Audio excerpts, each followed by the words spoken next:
natural occurrence, war, and the world economy. I belong to everybody, and I belong to nobody. ATN covers it all on ATN Politics today.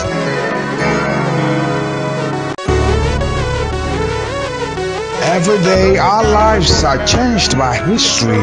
We are one people, all of us. Leaders, politics. Nobody's ambition is what I have fought very firmly. Natural occurrence, war, and the world economy. I belong to everybody, and I belong to nobody. ATN covers it all on ATN Politics today.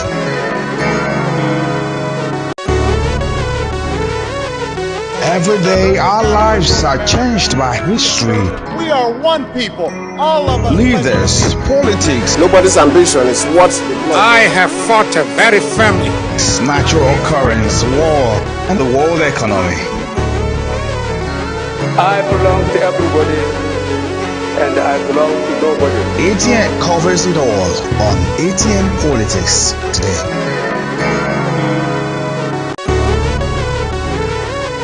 Every day, our lives are changed by history. We are one people, all of us. Leaders, politics. Nobody's ambition is. It's my pleasure to welcome you back to ATN Politics on Atlantic Television Network right here in the political city of Port Harcourt. I'm sure you know that the politics of Nigeria now revolves around the city of Port Harcourt and River State in general. But that aside, I want to introduce our guest, but I am your host, Raymond Ken Mbata, and my guest today is a socio-political activist and analyst in the person of Okechukwu Edenkwo. It's a pleasure having you, sir, on ATN Politics. Yeah, good afternoon, Ken. Always a great delight to be here. Thank you very much, sir.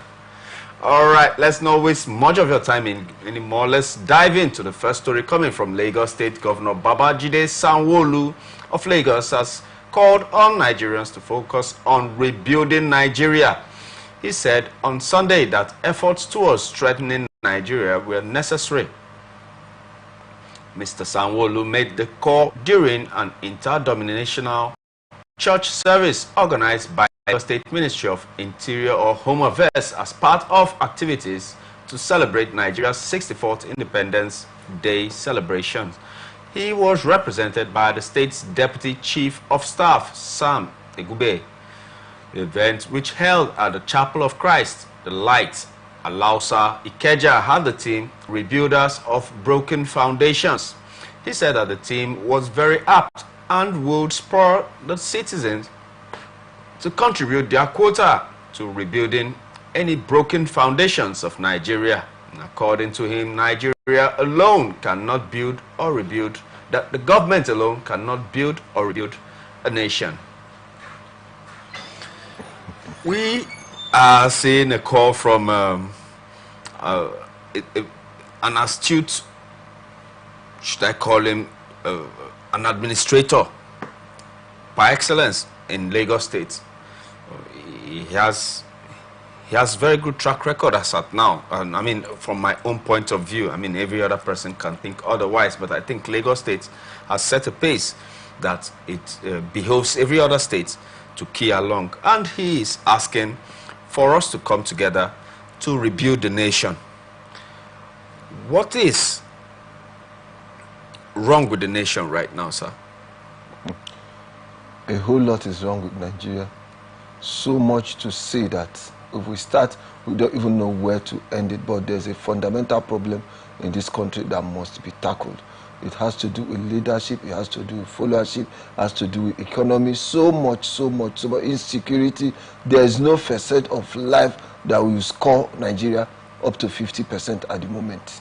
So if he says rebuilding the nation or rebuilding the foundation, he's right. Even the Bible says if the foundation is faulty, what can the righteous do? So the already known issue is that the nation itself is built on faulty foundation, and if it's built on faulty foundation, it behoves on us to rebuild the nation. But for me, it's a two-way thing, not just the citizenry but also the government. What are they doing to set in place that the nation is properly built or rebuilt?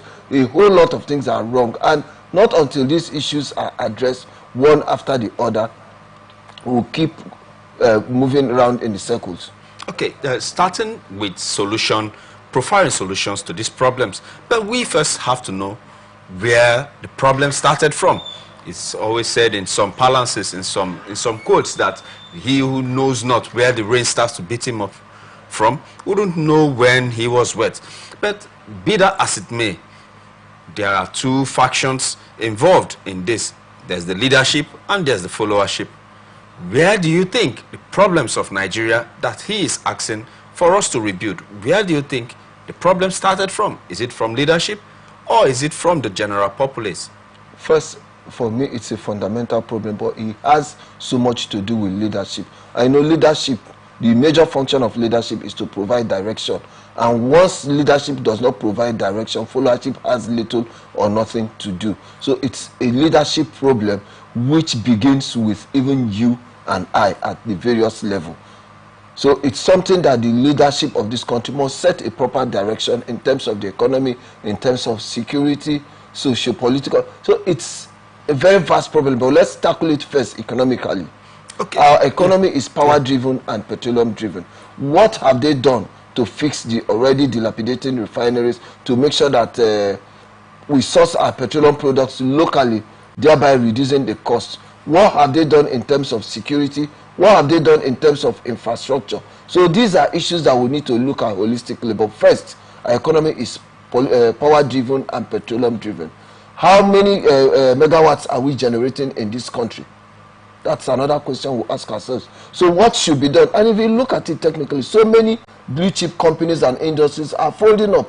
Even one of the companies that came to Nigeria before our independence, as of today, they say by 2025, they are pulling out of Nigeria.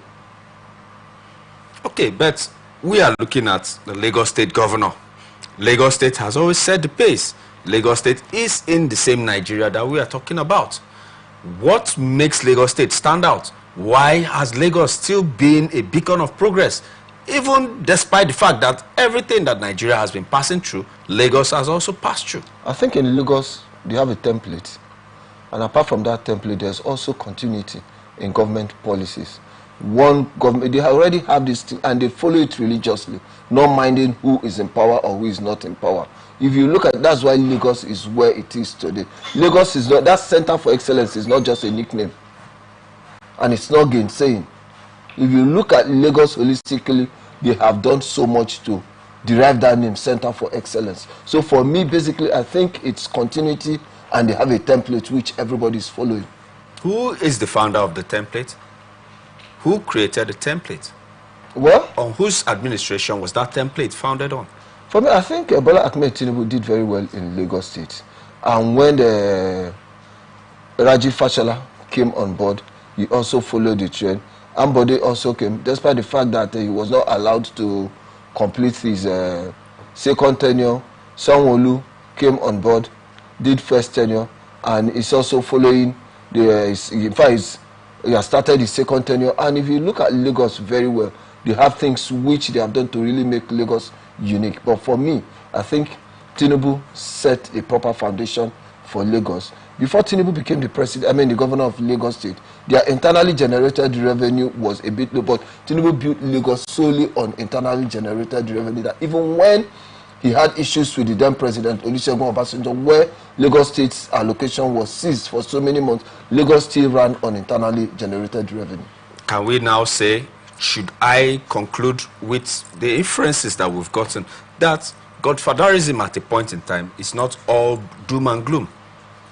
Well, for me, if they have a template and everybody follows it, it's not about godfatherism. It's now the interest of the people. But there was a leadership that installed that and made sure, just as you said in the case of Ambode, maybe he was trying to derail from the template and was cautioned politically. For me, democracy, it's all about the people, not one person. No one individual is larger than the society. So it's about the people. Yeah, the people. Yeah, I do understand the people. But the name Bola Ahmed Tinubu rings out there. Do you think he may replicate what is happening in Lagos in Nigeria? Well, it's just gone 1 year. Let's watch and see. Okay, no predictions, no postulations on that. Let's just watch and see. Okay, classic. Because I believe one thing, that time is the greatest healer, and between here and there, there's the difference between here and there is T, and that T connotes time. Yeah. Okay. Be that as it may, let's go over to the next story in Kano State. The founder and national leader of the new Nigeria People's Party, the NNPP, Boniface Aniebonam, has stated that Buba Galadima is not in position to speak for the party.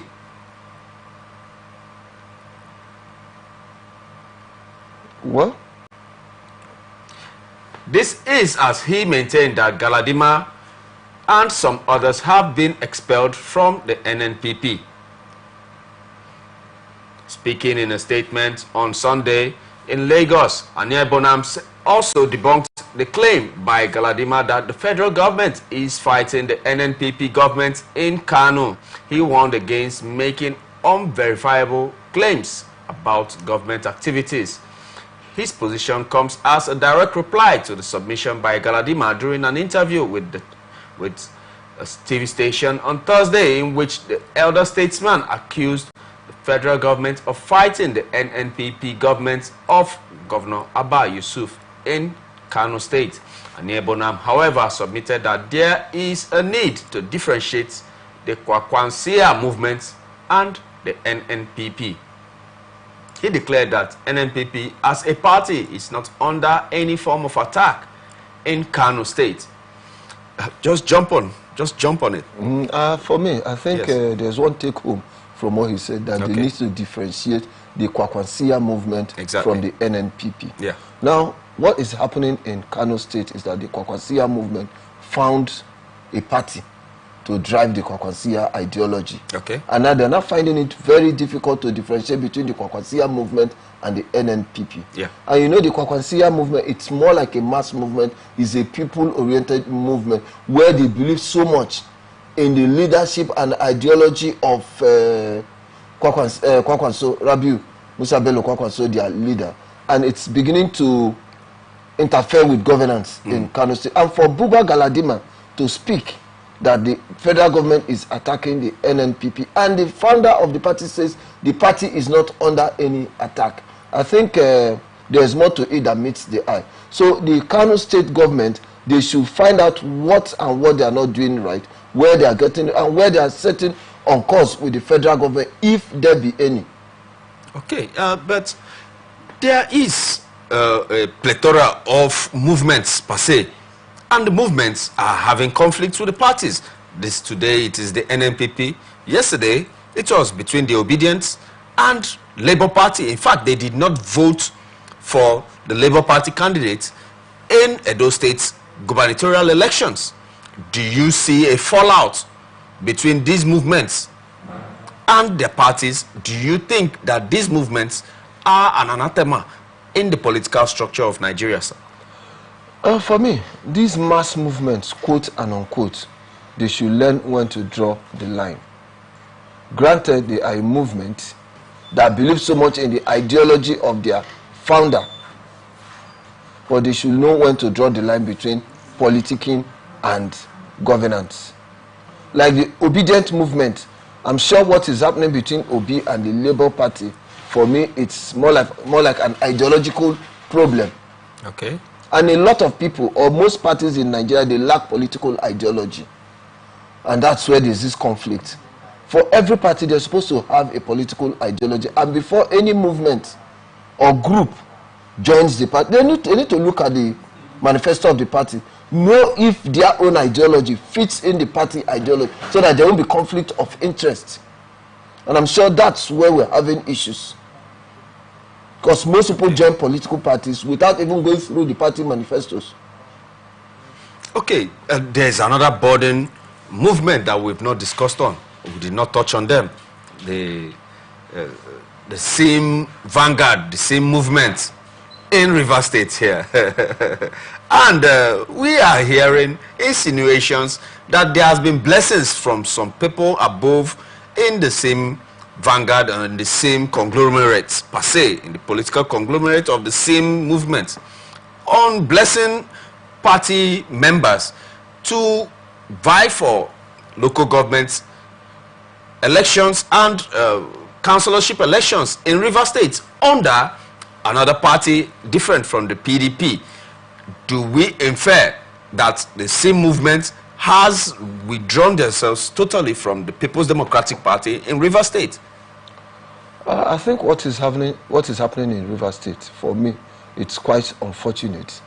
Why I say it's quite unfortunate, we have a lot of crisis merchant who has leveraged on this party, the family problem between the governor and his estranged godfather. So a lot of crisis merchant and scavengers of tragedy who did not even support the governor at the beginning, but because of this crisis, they have gone into different fora to form different names. And what is happening today is a marriage of strange bedfellows. And once there's a marriage of strange bedfellows, there are bound to be cracks. Because at some point, this one will say that you were not here from the beginning. You know, that kind of thing. It even happens in families. If there happens to be, maybe in the APP, it's a political party, okay, having been a welcoming platform for some of the loyalists to Governor Siminalayi Fubara of Rivers State, and maybe per se the issues that are coming up in NNPP and the issues that are coming up in the Labour Party happen to affect the APP, which is natural. It's not like maybe anybody has to lay any course. It's a natural course of thing. What do you think might be the fortunes of the same movement in Rivers State? Well, what will happen is that at the end of the day, they will definitely hijack the structure of the APP, both here and at the national level. Then the next thing, if there's election, it's a people thing, not an individual thing. So it behoves on the people to vote, and the party will test its popularity. That's how I see it. Do you think that the caretaker committee chairmen who have now resigned their positions and contest for local government chairman positions and the councillors, for the chairmen that are contesting, those that were caretaker committee chairmen, do you think that they have performed up to par to be able to continue in their search for local government chairman council? It's not just the APP that is contesting this election. There are other political parties that are also vying for elective posts. So the power really belongs to the people. It is the people that will decide who gets what at the end of the day. It will definitely end at the poll. I mean, you make it seem as if the people are that powerful. The people are not always that powerful. I mean, there have been recalls of circumstances where, I mean, election results were written behind closed doors. There have been calls of that, I mean, the amount of people that voted were more than what was accounted for. I'll be very plain and I'll be very raw. It takes popularity to rig. If you are not popular in a place, you cannot. You will definitely meet resistance. And if you try, when the people resist you, issues are bound to come up. It takes numbers to rig and rig successfully. If you are not on ground, you cannot rig. There is no way a microscopic few will outwit majority. It doesn't happen anywhere. In this circumstance, when the police may not be in the election, might not participate in the election per se, and maybe even the register has not yet from INEC been granted to the parties that are contesting in Rivers State, what do you predict might be the outcome of the elections coming Saturday? We have today, tomorrow, Wednesday, Thursday, and Friday. Anything can happen. So it's if the police doesn't perform their duties during the elections, it's still going to hold peacefully in Rivers State? For me, there are plethora of court cases. And it's only the court and the law that will decide what will happen in Rivers State, not me, not you. Okay, then falling back to Kano State, what do you think Kwakwanso has to do to be able to align the Kwakwansia movement with the NNPP, having heard from the founder that, I mean, there is a big dichotomy there? do they still remain in dichotomy, or they have a future together, sir? You know, initially or earlier on, I said our basic problem is more of leadership problem. And leadership is supposed to provide direction for followers. So they need to go back, sit down, redirect the people, have a reorientation, work on their psyche and their mind. If you see what the Kokansia movement they are doing in Kano State, it's more like a mass movement, which is not supposed to be so. Yeah. What do you on think? Fridays, you see people wearing, or you can see up to 1 million people wearing that their red cap. Yes. It's quite frightening. Do you think that should be the future of politicking in Nigeria? No, for me, it spells doom and it spells anarchy. Because to control people in that large number is usually not easy. So that's why you need to go back, talk with these people. So they are using these movements to muzzle the political parties to do their will? Well, it seems so. It seems so. Yes. Oh, so those pressure groups might not bode well for politics of Nigeria? Never. Oh, good. All right.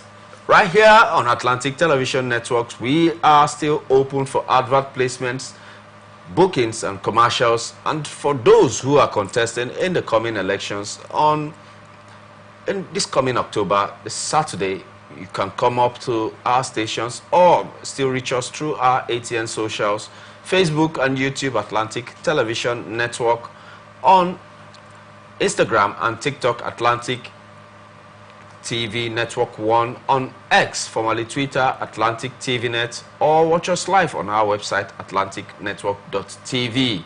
We will come in and use our platform to assist your mandate, to be sure. But for now, let's move over to the House of Representatives, where the Deputy Speaker of Nigeria's Federal House of Representatives, Benjamin Kalu, has called for the deliberate integration of African Union's Agenda 2063 into Nigeria's national development strategy.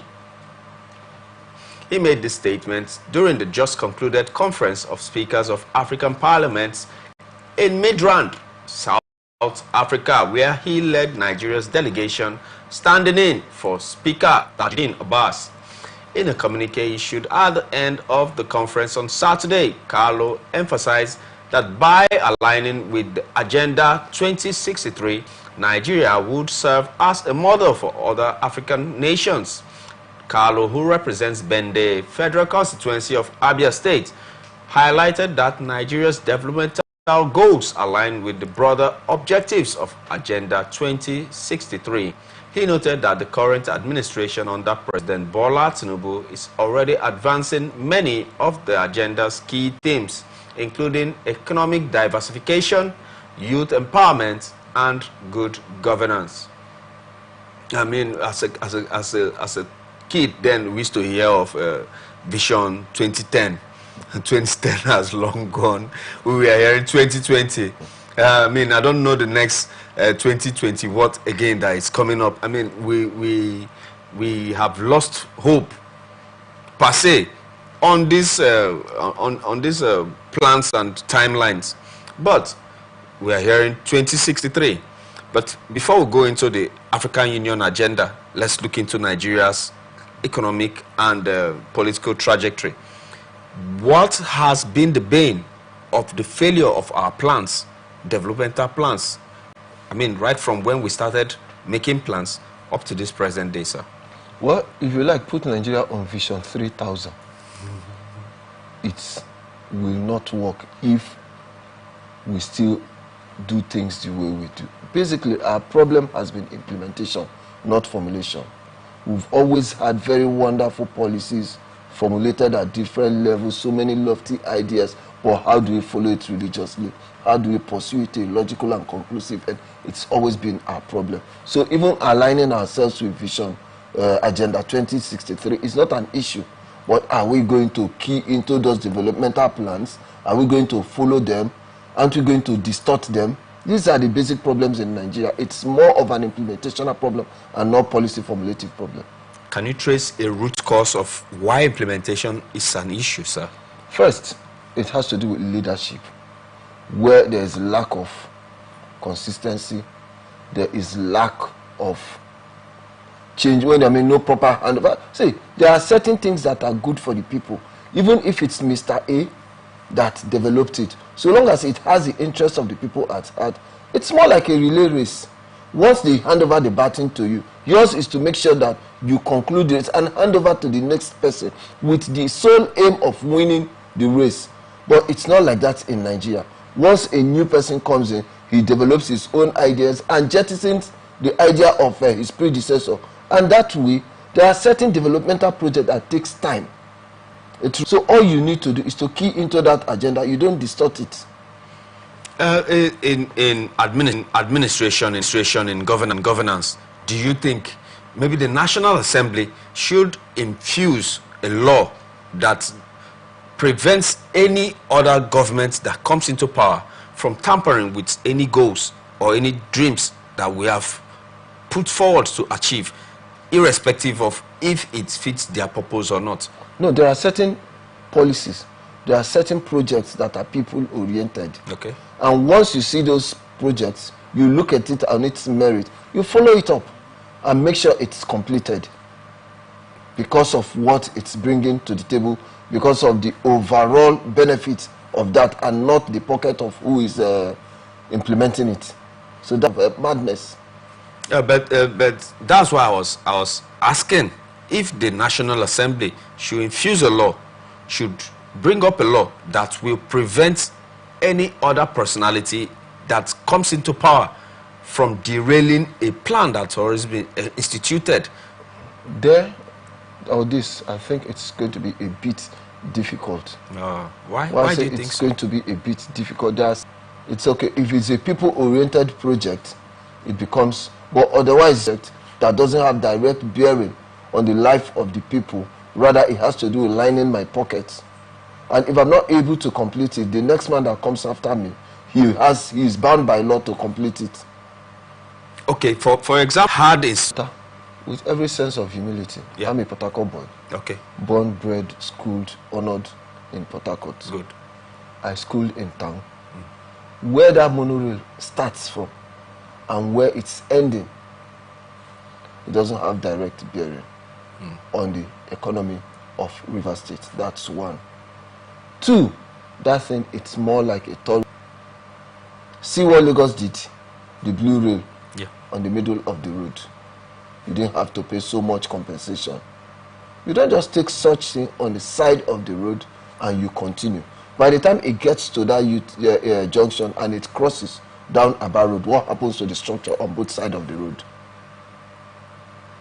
Okay, in that case, why haven't they demolished the monorail project? Well, demolishing it also will cost so much. So everybody's being careful. Everybody is being very, very careful when it comes to that monorail.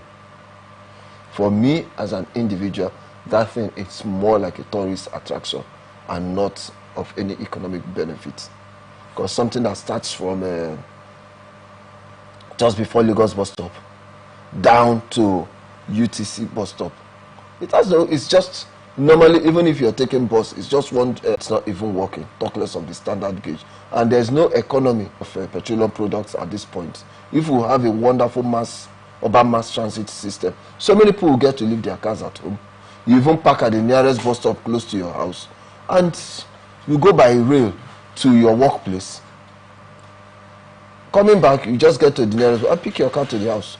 That way we'll spend less on fuel. But we don't even have an urban mass transit system talking about, let's talk of effective one.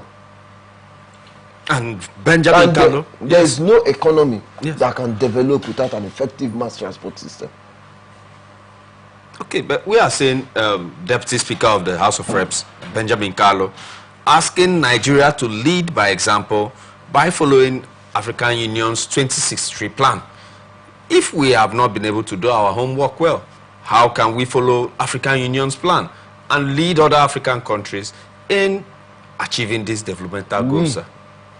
Cannot lead other African countries. We need to be led at this point. Like by what countries? I don't know, but we need to be led.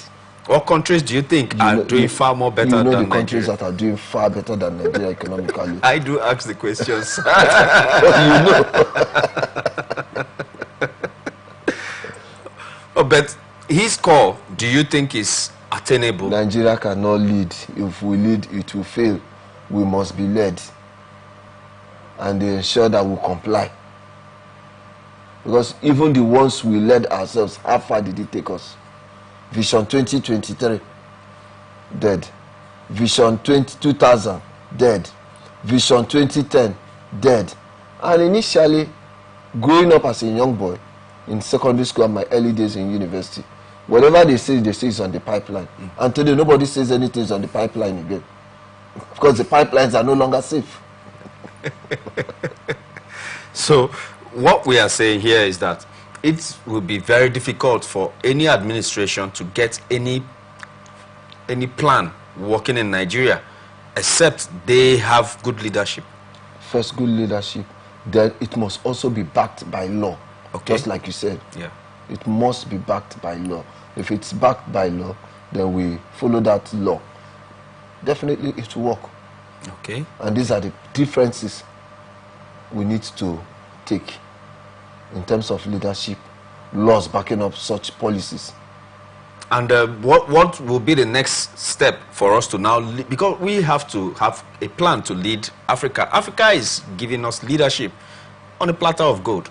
We cannot resist that over a long period of time. We still have to lead Africa. Before, they used to say Nigeria is the giant of Africa. Yeah. But today, we're no longer the giant of Africa. I think the only thing we have now is Africa's most populous nation, the most populous black nation on earth. Then with our population, we could also have an effective market. And is that where our dream stops? Where do you project Nigeria being, if all things being equal? Well, if all things are equal, first there need to be a change in terms of leadership and direction. That way, when people now see that leadership is called to service and not called to self-aggrandizement, is not called to amassing of wealth, is called to serve the people. Okay. When you serve the people, you discover that you have lost that me, myself, and I tag. It now becomes us, we, and our. And it has to be in the interest of the people and not your personal or selfish interest. Oh, good, good. We have been speaking, if you're just joining us, we've been speaking with socio-political analysts of no mean repute, talking of Okechukwu Edenkwo, and we have been picking his brains on some vital issues concerning the political sphere of our dear country, Nigeria. And he has been giving his 2 cents, endeavor to make sure that if you have missed some parts of this interview, you still go over to our YouTube channel and have a rewatch so that you can contribute, even in the comment section, to be able to analyze in your own aspect what his generality of the Nigerian people and populace. We go over to the last but not the least story on our menu here. Nigeria's Senate President Godswill Akpabio has urged citizens to hold on to hope as the nation embarks on its journey to prosperity. Speaking at the interdenominational church service at the National Christian Center in Abuja to mark the country's 64th independence anniversary, Akpabio acknowledged the challenges facing the nation but emphasized that the future remains bright. Akpabio highlighted the country's progress, noting that every milestone achieved is a testament to the collective will, strength, and determination of Nigerians. He also emphasized the need to celebrate achievements and to be patient as the nation works towards its goals. We are in the process of a renewed hope project which is designed to rejuvenate our economy, empower our people, and lift the most vulnerable amongst us, he said. We will get there, and we will get there together. First of all, I want to know, let me get your analysis on the 64th independence anniversary celebrations of our dear country, Nigeria. Well, I think so far so good. The only good thing that has happened to this country for 64 years is that God has been able to keep us together as one indivisible entity, despite so many things that have happened that has threatened the fabric of this nation, that has threatened the unity of this nation. God has still kept us as one nation. That's one. Secondly, irrespective of the harsh economic situation, Nigerians are still believing that there will be a change in the future. Despite one-off natural disaster, we've not really had a worse natural disaster that has hit the nation so hard. That's on the other side. Then for 24 years or 25 years, we've had an unbroken civilian government, because I wouldn't say it's a democratic government. But we've had 25 years of unbroken civilian rule.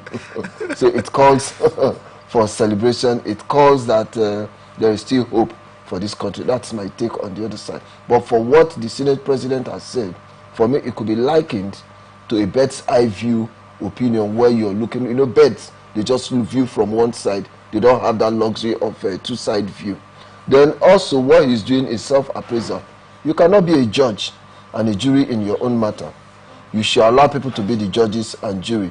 So for me, what he has said is more like self-appraisal. You don't appraise yourself. Let people appraise you. So if he says Nigeria is on the path of development, what are the indices to show that, yes, we have taken that direction of development? What's the per capita income vis-a-vis compared to what's happening in Senate claims? Even the so-called 70,000, which they say they will add as minimum wage, it's not been implemented. What's the cost of petroleum products? What's the exchange rate naira to dollar? So far, we have only succeeded in being a consuming economy and not a producing economy, which has further put pressure on the naira.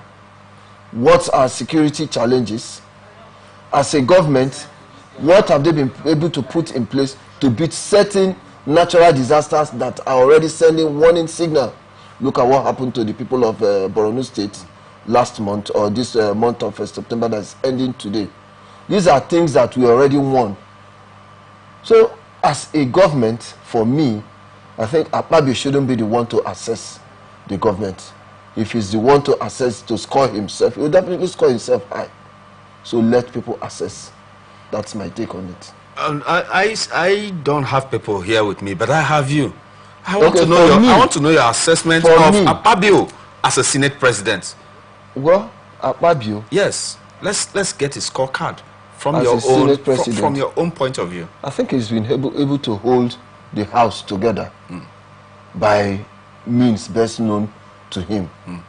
So, if he's been able to hold the House together, 108 members, including himself, 9, and there's not been any upheaval, there's not been any dissenting voice, that means to them he's doing very well.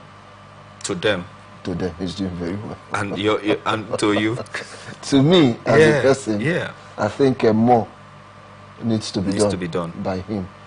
That's to take us to where we ought to be, so that we'll have that Senate that will be able to give us laws, and not a rubber stamp Senate that will become an appendage of the executive. Do you think that the legislature must always be at loggerheads with the executive to seem effective? These are things that in law, the checks and balance, where you check the excesses. You know, the law, as in when the legislator is checking the executive, the law also is also checking the legislators. That's the judiciary. Exactly. So it's supposed to be a triangular thing. Yes. In the place where there are no reasons for those checks, does the legislature have to formulate a reason to always be at loggerheads? Even if they are not at loggerheads, it's not every bill that the executive sends that you approve overnight. Are we trying to bring up the national anthem issue? It's not every bill. Yeah. Some things you organize referendum, plebiscites, and let the people have a say. We have tried the National Convention under Goodluck Jonathan, and it didn't go anywhere. These are parts of the issues we have in this country when in terms of policy implementation. That national conference was like running a bicameral legislator. What we are supposed to do, not even a national conference, it was supposed to be a referendum. Let the people decide. Exactly. And they pass it on to the National Assembly. And not where you elect people or you appoint people to go and do the same job that we are already paying people to perform for us as a country. That's why such reports can never see the daylight of fulfillment. Okay, now let's go over to the APC's mantra of renewed hope agenda. Let me not call it President Bola Ahmed Tinubu's agenda. Let's call it, for the ruling party, the All Progressive Congress renewed hope agenda, of which that's the flag that Godswill Akpabio, the Senate President, has been flying, that we should have hope in Nigeria. What's the anatomy of hope? Well, for me, from the layman's point of view, hope is life propeller. And any man who doesn't have hope is done and dusted. In fact, is dead.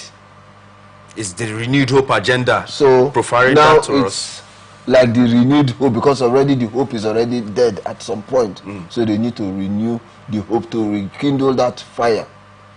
Not even faith. Okay. This is hope. Yeah. Because once you have hope, your faith will definitely come alive. Exactly. Hope is the foundation of faith. How efficacious has been the renewed hope agenda policy of this present APC administration, sir? I think the renewed hope agenda is telling on us in terms of exchange rate. It's telling on us in the form of prices of goods and services in the market. As in the negative aspect of it, right? I'm only saying. Okay, continue. I say it's telling on us. Okay, okay. In terms of the exchange rate, when you look at the prices of goods and commodities in the markets, you know the kind of inflation we have in this country today is a kind of inflation that has even defied all means of this, because it's not even a creeping or galloping inflation. Prices of goods today, you see some persons will come back from market, they will tell you that we couldn't buy because the prices has already gone up. So we are afraid of buying because you wouldn't buy at the rate we want to sell to. I had an issue like that over the weekend. There's something I normally buy for my daughter. As at then, it was 350 naira. When the lady came back, she said, "Okay, it's 500 now. I only came back if people can buy at 500. Nothing stops me from buying." So the renewed hope agenda does not have any positive implications on the lives of present-day Nigerians? If you look at what is happening, let's tell ourselves the truth. No need to. I wonder how, if you look at the average Nigerian, in spite of what is happening in and around him, they've not lost hope. They always tell you that it will be better. With what is happening in this country, if it happens in other African countries or some parts of Europe, they will shut down the nation. But you see, Nigerians, we are always optimistic, we are always hopeful that it will be better. So that's the never say die spirit of Nigeria. And I pray it continues like this, because in life, there's a limit to elasticity. So I pray that it don't get to that point where the elastic will cut. Okay, tomorrow is the 1st of October, 2024, celebrating 64th anniversary. And there have been calls from sections, from human rights, for there to be a protest tomorrow. Do you support the call for that protest? I've said it before, that the proponents of that protest, their demands are vague. Their demands are too ambiguous. And every protest must have direction. It must have one thing that you are protesting, so that at the end of the day, you'll be able to look at it on its merit and say, okay, we have achieved. That's why you have your KPIs. If you have very vague demands, how do you assess? So they should go back home, do their homework, because their demands are too ambiguous. So what do they tend to act? What will be the end game after tomorrow's protest if it happens, sir? Well, peace is priceless. And I don't think at this point anything that should resort to violence should be encouraged in this country. Because in I heard one of the organizers saying that they've already written to Inspector General of Police that if you arrest one person, you're going to arrest the entire protesters. If you shoot one person, you're going to shoot all the protesters. So we don't need that at this point in our nation. We have been speaking to Okechukwu Edenkwo. In my own analysis, I think that he should be one of the national chairman of a political be able to divert to a natural and logical conclusion, sir. Well, leaders are born, leaders are not made. And that is why we have such platforms for you to be able to reach out to people, and it is not lost entirely. I want to thank you, sir, for making time to be with us on ATN Politics. Always a great pleasure to Thank be you very much, sir. Looking forward to another day. Definitely, sir. Definitely, sir. And viewers, if you've not watched this from the beginning, I implore you to go back to our YouTube channel at least and have a rewatch. This perfect gentleman here has made so much comments concerning politics and politicking in our dear country,